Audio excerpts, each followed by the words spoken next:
Boosting food sufficiency and economic growth, Vice President Shettima flags off agro-industrial hub in Calabar. Is an enduring reminder of the immense potential that agriculture and agro-industrialization hold for our dear nation. The aim of this strategy First Lady to see that 95% of the people who are living with HIV/AIDS know their status. Lady ends visit to Taraba with campaign to reduce HIV/AIDS prevalence in the state.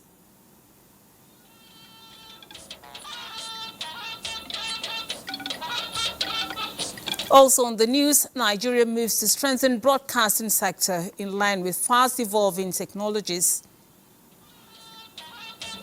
Fusing technology with content so that Nigerians can be better informed, not just in terms of infrastructure, but in terms of the new content that can be created.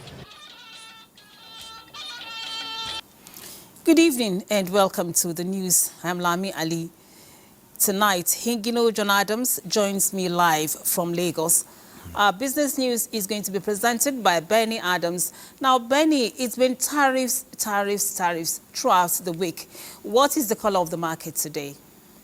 Well, for Nigeria is not left out of the negotiations as the federal government has set a committee to review the possible impact of the U.S. tariff on Nigeria. Though it's about 14% and we are still enjoying the grace of 10% universal tariff just released about yesterday. And well, for the markets, talking about the global economic market as well as the Nigerian stock exchange market, investors are not smiling that much, but they are still taking some billions home.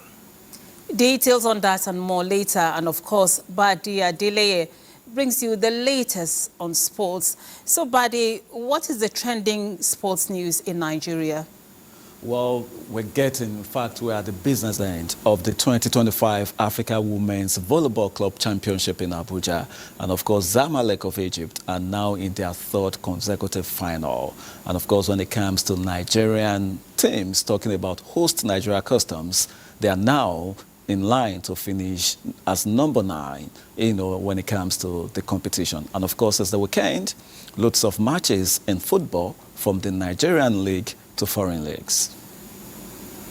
Remain with the NTA for the latest sports news. Remember, you can watch this broadcast live on our website on nta.ng/live and on our other social media handles displayed on your screen. Now, let's get started. In a significant step to catalyze economic growth, the federal government is placing premium on agro-industrial developments aimed at diversification of the economy. In line with this, Vice President Kashim Shettima has flagged off construction of the special agro-industrial processing hub in Calabar, describing the project as a step towards fostering sustainable agricultural growth, job creation and food sufficiency. Justina Etim reports. The Agro-Industrial Processing Zones Initiative, spearheaded by the federal government in collaboration with states and African Development Bank, expected to add value to agriculture value chain. Vice President Kashim Shettima says the initiative is in line with President Tinubu's quest to industrialize the country and secure a progressive and inclusive future. Calabar is an enduring reminder of the immense potential that agriculture and agro-industrialization hold for our dear nation.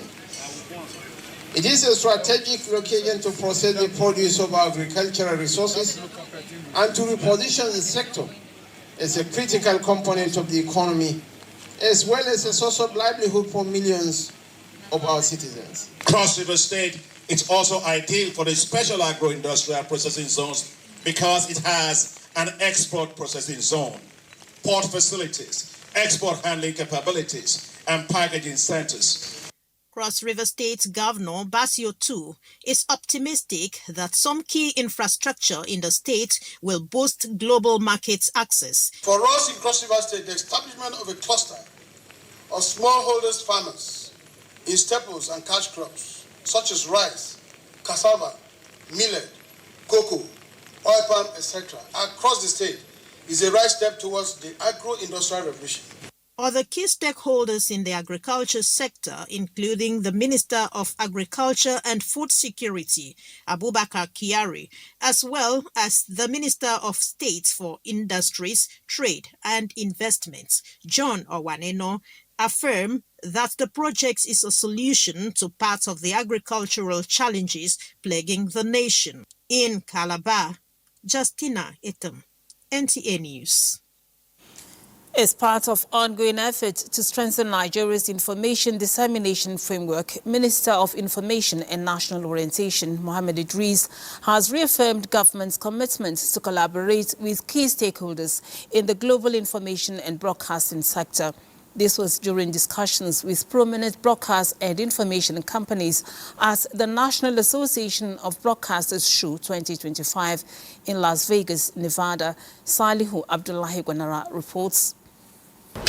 It is a global show of modern broadcast equipment. In line with the 5-point agenda of the ministry, Mohammed Idris emphasized that the administration of President Bola Tinubu is committed to adopting cutting-edge technologies and state-of-the-art equipment for federal government media organizations to ensure effective service delivery. Renewed Hope is about, seeing what is new around the globe, bringing best practices, bringing everyone together, fusing technology with content so that Nigerians can be better informed, not just in terms of infrastructure, but in terms of the new content that can be created for the benefit of all Nigerians. And this is one of the lessons that we are learning here, and this is what we are taking back home. He assured that part of his desire to harness the media ecosystem in Nigeria is to explore effective collaborations and partnerships that will allow local broadcasters to benefit from emerging technologies through training. The minister was accompanied by heads of agencies under the ministry, including the Director General of NTA, Salihu Abdulhamid Dembos, Director Generals of News Agency of Nigeria, Voice of Nigeria, National Broadcasting Commission, and that of the Advertising Regulatory Council of Nigeria. We have seen how the technology is growing. We've had discussions with some of our partners. We have also interacted with new business partners.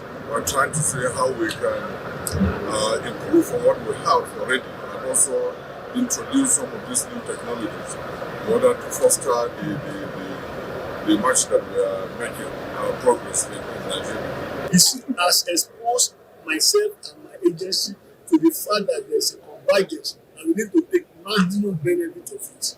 For me, this show has been an eye-opener, and I have seen the evolution of greater technology that would make our job a lot easier. The team visited the exhibitions showcasing hardware and software solutions, including broadcast antennas, transmitters, and studio equipment, and used the opportunity to engage the manufacturers who pledged readiness to collaborate with the ministry in its efforts towards transforming Nigeria's broadcasting landscape.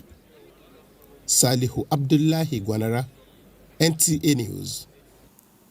A bilateral meeting has been held between Minister of Foreign Affairs Yusuf Tugar and Vice Chairman of the Chinese People's Political Consultative Conference, Hu Chunhua, highlighting key areas to strengthen diplomatic ties with China to actualize recent engagements signed when President Tinubu visited China in 2024.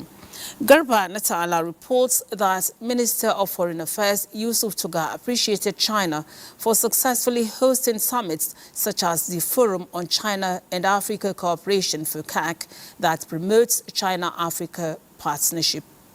We would reify the elevation of our relationship to a comprehensive strategic partnership.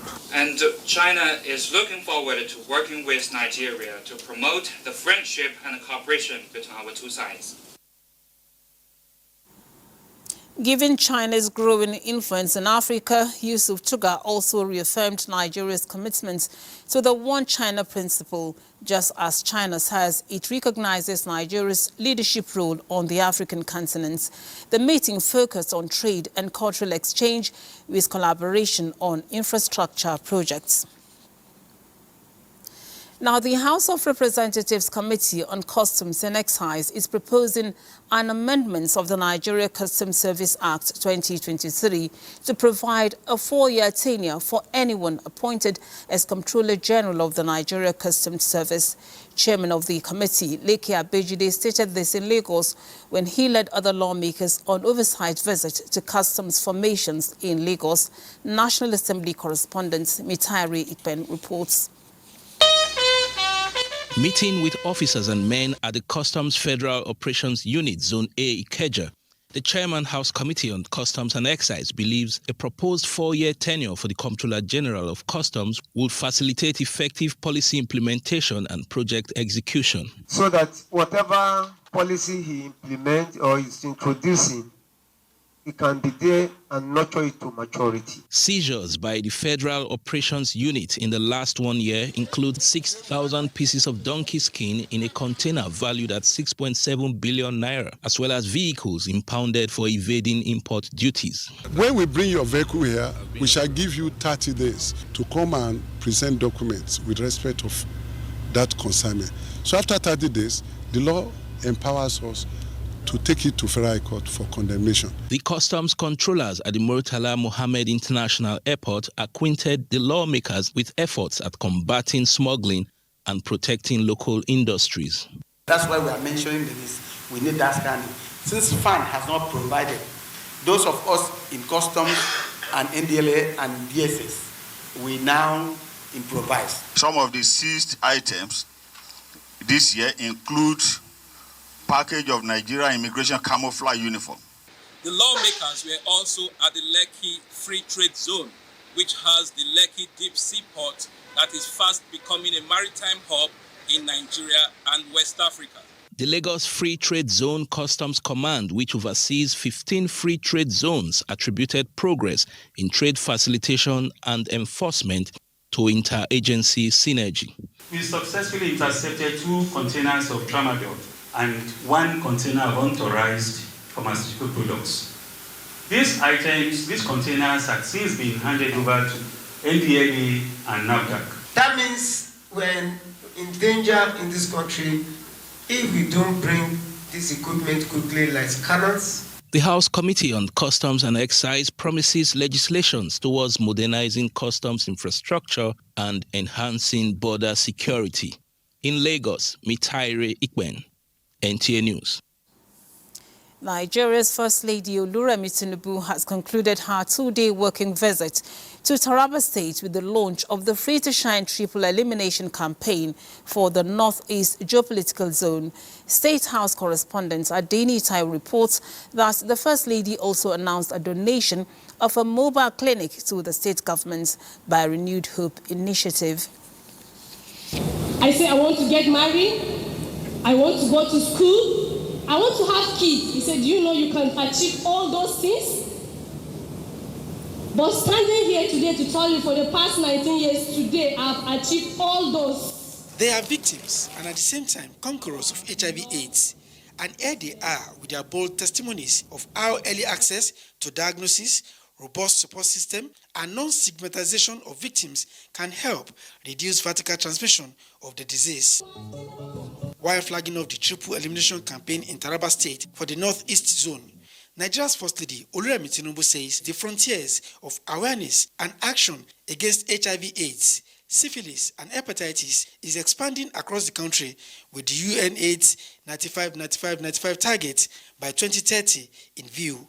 The aim of this target is to see that 95% of the people who are living with HIV/AIDS know their status.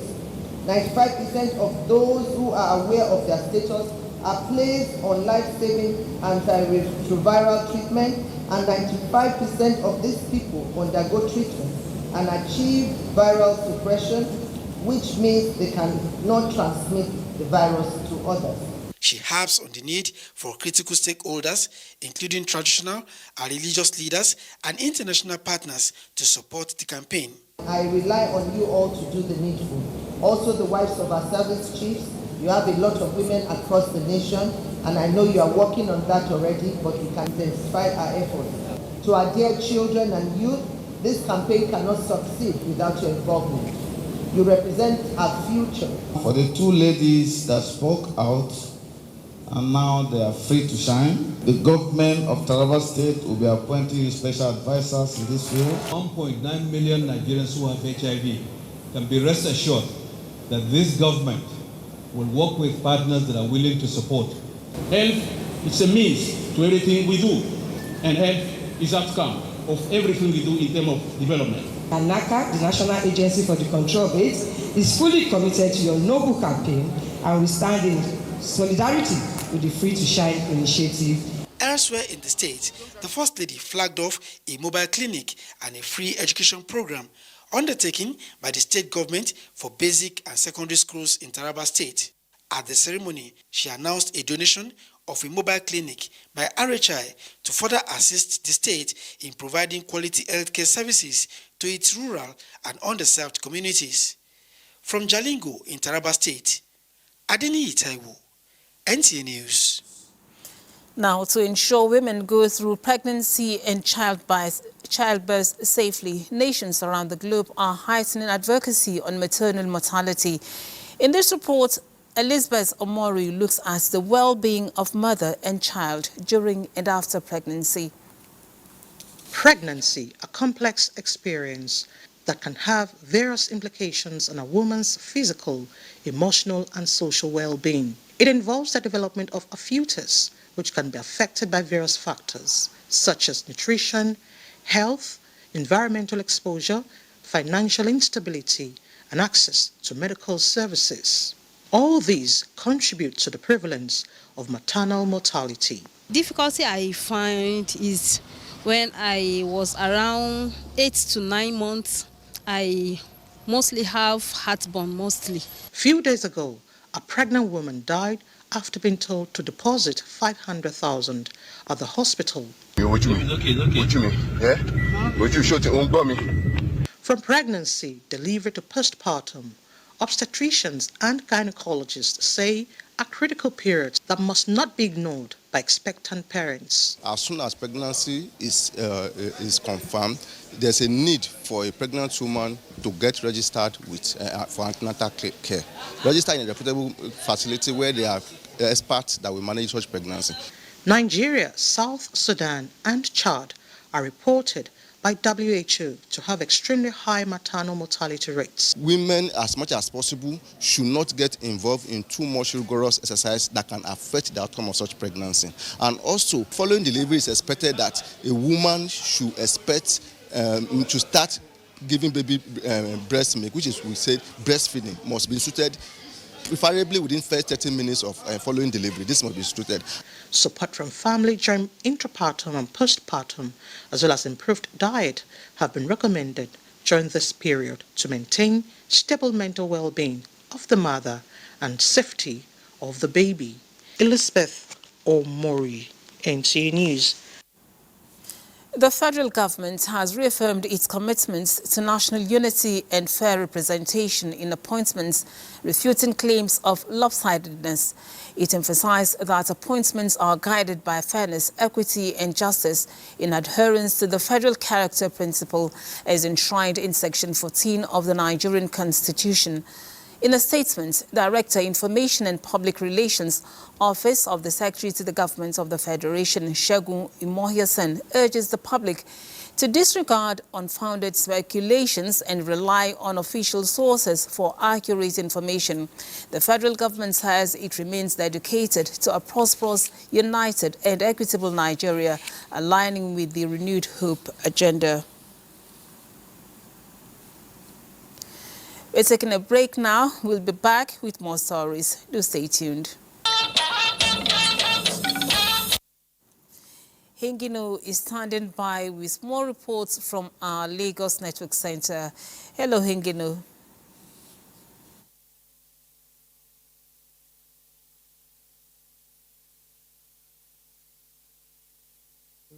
Lami, and welcome to Lagos.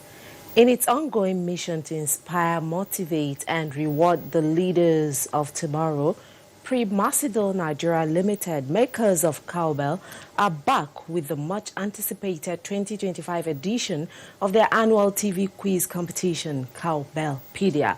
Awal Yusuf Jibo reports that this year's competition themed the mega minds drew pupils from schools across the country, all vying for the top spot in this celebration of academic excellence. It's another season of starting already. Alright, All right, so 60 seconds of fame starts now. The competition, divided into two categories, junior secondary and senior secondary, will test students' knowledge and problem-solving abilities across a wide range of subjects, including science, technology, engineering, mathematics, and general knowledge. According to the organizers, this initiative is not only a way to give back to society, but also a platform to harness and showcase the brightest young minds in the country. It's not about the brand, it's more about the purpose that we're driving. And Carbopedia is a platform, is an asset that we would continue to promote because it touches the most fundamental part of the society, which is education. With a total prize package worth 100 million naira in cash and other rewards, organizers are optimistic that this year's edition will surpass all previous ones in both excitement and impact. You can imagine all students having to go home with a lot of gift items, products, and each of them goes home with a tablet. Adogba Agbo, a past winner of the competition, says the challenge is on. My parents' moral support and the way I was composed, the way I practice hard work and believing in God.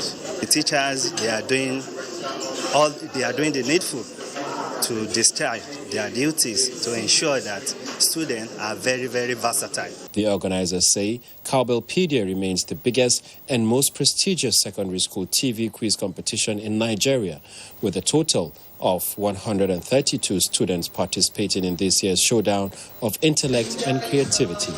In Lagos, Awal Yusuf Jibo, NTA News. The Association of Nigerian Physicians in the America is advocating more collaboration among health care centers as well as government intervention in tackling the menace of kidney disease in the country, particularly the cost of dialysis, transplant and management.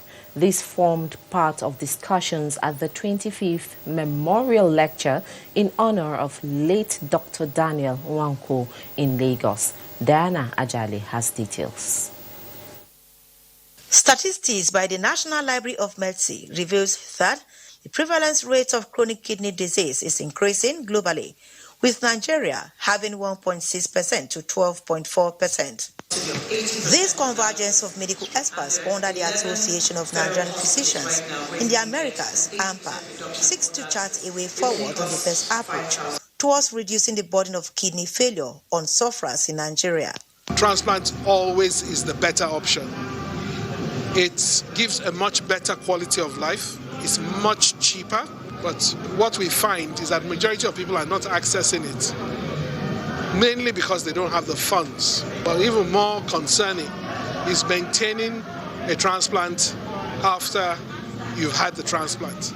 The annual event, which brought together members of AMPA from within and outside Nigeria, is designed to honor one of the pioneer members of the association, late Dr. Daniel Chinedu Nwankwo, for his contributions in championing free medical healthcare services and community development during his lifetime. He impacted so much on the lives of the Enugu people. He built single-handedly a community hall. When he died, his wife continued with the same legacy. Wife of late Dr. Daniel says it gives her joy despite the fact that she finds it hard to let go of the memory of her beloved husband. That has been some kind of relief, healing, but it's really hard because I lost my husband at the prime. My father was very, very, very diligent and very intelligent. And for me, I would love to be a more community active. Late Dr. Daniel Nwankwo began his educational career in the prestigious schools in Nigeria and later proceeded for his professional education in Canada. In Lagos, Diana Ajale, NTA News. And that's it from here. It's now back to Lami in Abuja. Thank you for staying The Federal Government Staff Housing Loans Board has pledged to intensify efforts in delivering affordable accommodation to public servants towards boosting productivity.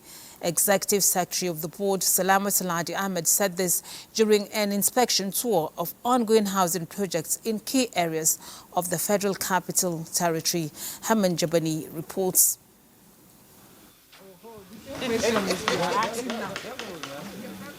Salamutuladi Ahmed led a team of officials on assessment visit to housing projects in Kuje, Gwagwalada and Karshi, where development are at various stages of completion. She emphasized that providing accessible housing remained a top priority in ensuring efficiency in civil service. The project, comprising different housing types, are designed to cater for the diverse needs of federal workers, with prices ranging from 17 million to 30 million naira. Some units have already been completed, while others are nearing completion, signaling significant progress towards the board's goal of enabling public servants become homeowners. The Executive Secretary reiterated that the initiatives align with federal government's broader agenda of improving the living conditions of its workforce, while remaining committed to ensuring that the housing units are not only affordable but also meet high-quality standards with necessary infrastructure. She assures that the board will fast-track the completion of the ongoing project while exploring additional partnership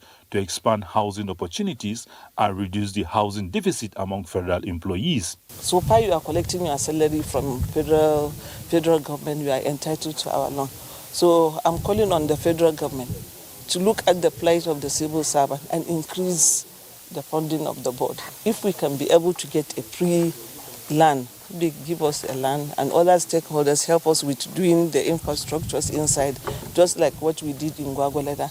And the developers will only do the building. By doing that, the prices of the houses will drastically come down to the level that civil servants can be able to afford it. The housing projects are expected to be inaugurated by June and are strategically positioned to ease accessibility of workers, transform the home ownership prospects of public servants, reaffirming the government's commitment to their well-being. Haman Jabani, NTA News. Building on the progress of its initial efforts, RESILAC has announced the launch of Phase 2 of its recovery plan for the Lake Chad region. The 40 million euro project, co-funded by the European Union and the French Development Agency, is a crucial initiative to revitalize communities grappling with years of insecurity and increasing threats of climate change. Charles Alpha brings us the details. Climate change and security instability for years have disrupted the living conditions and triggered massive population displacement in the Lake Chad region. This is why the European Union and French Development Agency initiated the RESILAC project around Lake Chad to create favorable conditions and strengthen the resilience of population through economic recovery, social cohesion, and sustainable management of the most vulnerable territories. This is a project about helping the communities, and especially the most vulnerable, in particular the IDPs, to have better opportunities of livelihood, of employment in sectors like forestry, like fisheries, like agriculture. It was more than 140,000 people that were involved during Phase 1. We would like with Phase 2 to involve 120 at least new communities. It is a strategy that tries to bring back livelihood to the areas affected by Boko Haram insurgency. While it will consolidate achievements and lessons learned from Phase 1, the new phase of the RESILAC will target 118,000 direct beneficiaries. Charles Alpha, NTA News.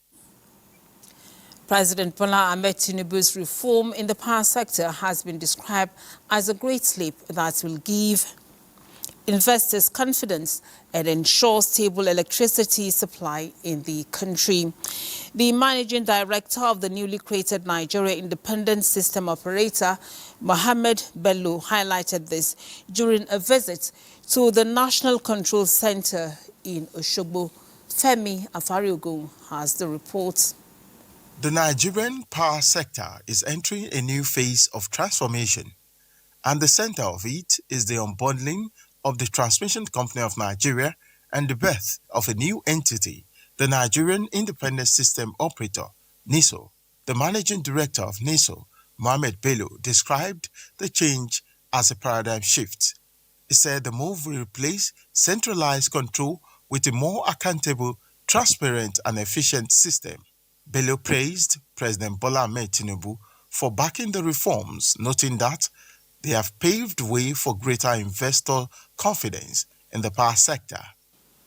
Over the years, you will agree with me that not much attention has been given to the system operations. Now, we're lucky with the passage of the EA to 2023, the NISO has been created specifically to carve out system operations and market operations. Are we really control the grid? Do we really have the means at which we can control that grid? Those are the challenges we are facing, which I believe the new NISO will solve and really will be able to compete with other developed countries where the system is working. The MD and his team also toured the facility, inspecting operations at the heart of Nigeria's electricity transmission system. In Osogbo, Femi Afariogun, NTA News. And the National Emergency Management Agency, NEMA, is working out modalities with some relevant organizations towards providing insurance or some level of financing to the victims of disasters for the recovery and rebuilding of their lives in the aftermath of disasters across the country.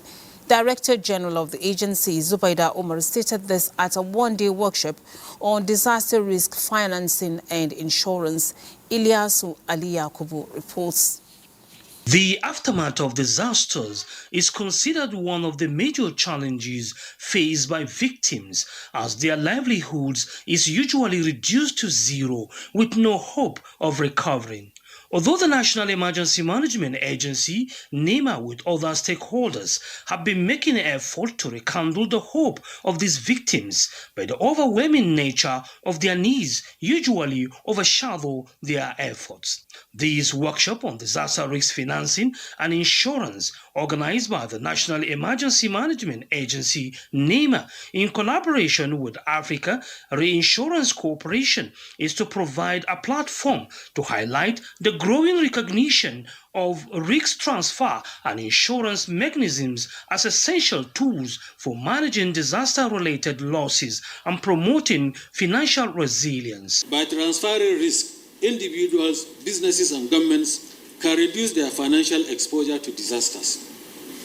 Risk transfer guarantees availability of resources for early recovery and building back better in recovery, rehabilitation, and reconstruction. Nigeria's approach to disaster management through innovative insurance mechanism and meaningful public-private collaboration.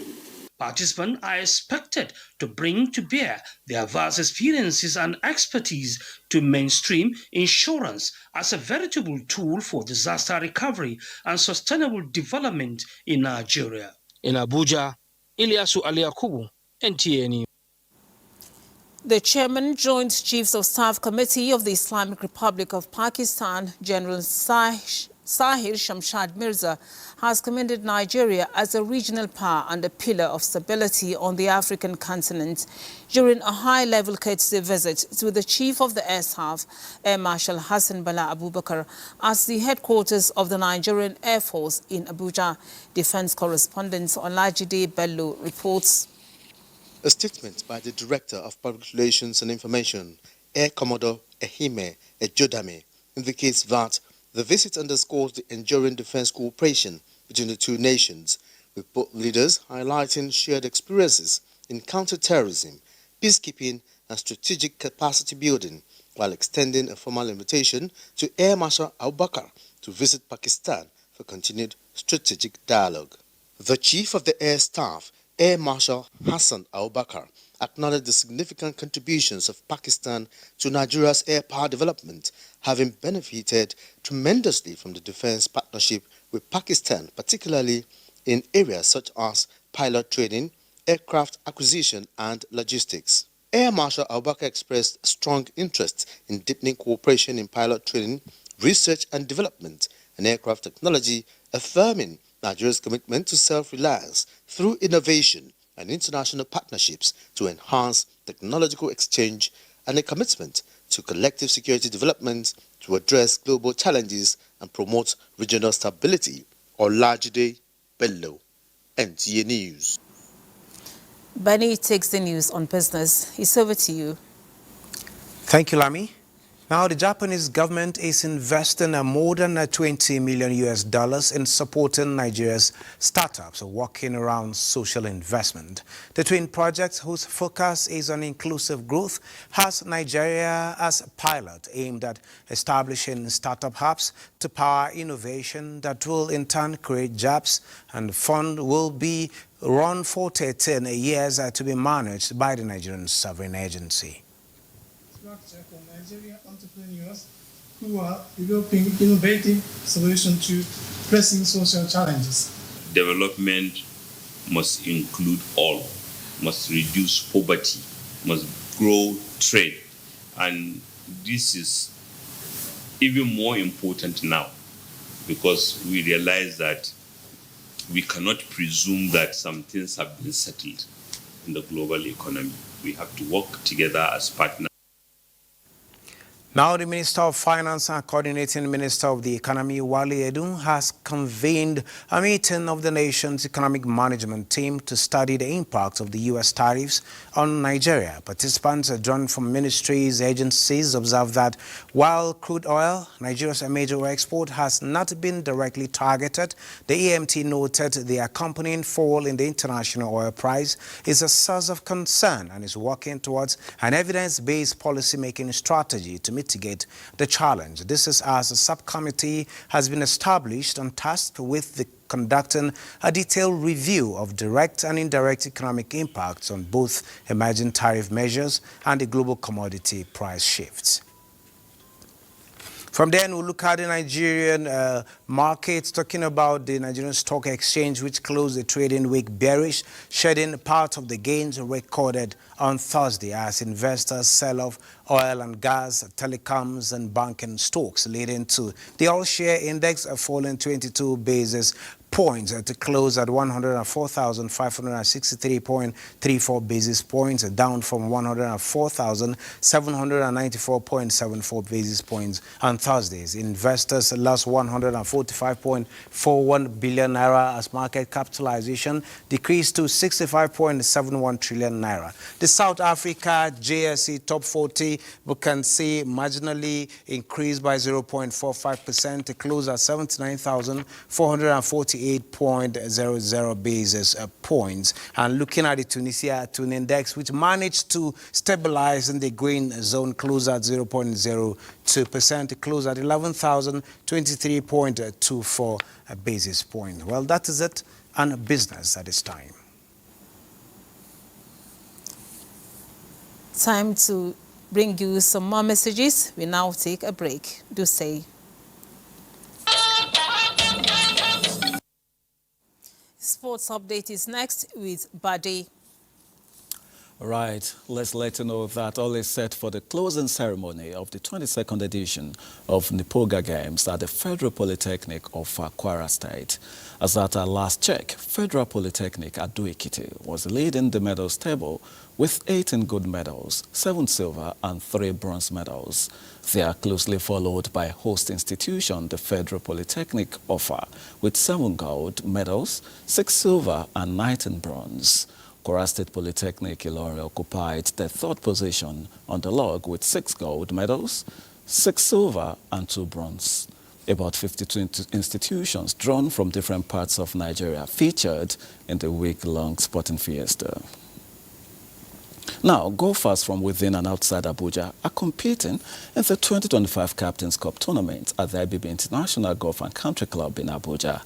The tournament was ceremonially teed off on Friday morning by the Chief of Army Staff, represented by Major General Adetokunbo Fayemiwo, with support from members of the newly inaugurated Board of Trustees of the club. More than 300 golfers are competing in different categories of ladies, gentlemen and veterans, with professionals and caddies having already competed in their categories earlier this week. Nice shot. The Captain Tournament or the Captain's Cup is an annual event, and we will continue to be part of the event. This is a unique opportunity to showcase the contributions of the outgoing captain. Tremendous amount of work during his tenure.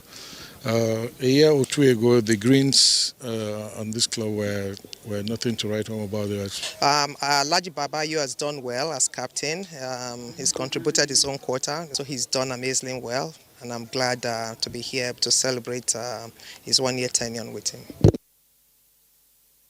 To a bit of volleyball now, Nigeria Customs Service continue with their impressive form in the classification stage of the 2025 African Women's Volleyball Club Championship in Abuja, as they again recorded a convincing straight-set victory over Laloy VC in their 9th to 12th place classification game on Friday evening. Customs won the first set 25-17, the second 25-17, and the third 25-12, and will now fight for 9th place finish in their last game. Meanwhile, Nigeria's other representative, CNS, failed to win against PVC of Rwanda, going down by 3-1. And of course, Zamalek have booked their place in their third consecutive final. That does it on Sports Tonight. Let's return to Lami. Many thanks, Buddy. Vice President Kashim Shettima has extolled the philanthropic and sacrificial life of late Bemisola Ololafe, particularly her contributions to the community. He stated this during a service of songs and night of tributes for the deceased held at the Eco Convention Center in Lagos. State House correspondent Abdurrahman Jibrila reports. A gathering of eminent Nigerians, friends and family members of a philanthropist, late Mrs. Bemisola Olowolafe, wife of the Chancellor of Ekiti State University, Ado-Ekiti, Dr. Tunji Olowolafe, who passed away on March 11, 2025, after a brief illness at the age of 63. Vice President Kashim Shettima, in a tribute, describes her as a woman of substance, whose demise left many in great shock. From this day, she will be remembered for the silence that now echoes louder than words, the silence that only a face always behind. Mrs. Ololafe's life reminds us of the urgent need to live deliberately, to love without conditions, to serve without seeking recognition. Also, Vice President Kashim Shettima represented President Tinubu on a condolence visit to the family of late former Governor of Oyo State, Abiola Ajimobi, on the death of their eldest daughter, Abisola Kola Daisy. Mrs. Kola Daisy died recently at the age of 42 in the United Kingdom. During the visit, prayers were offered for the deceased, just as Vice President Kashim Shettima conveyed President Tinubu's condolences to the former First Lady of Oyo State, Dr. Florence Ajimobi, and other family members. From Lagos, Abraham Jibrila, NTA News. And that ends the news. We thank you for watching. I'm Lami Ali.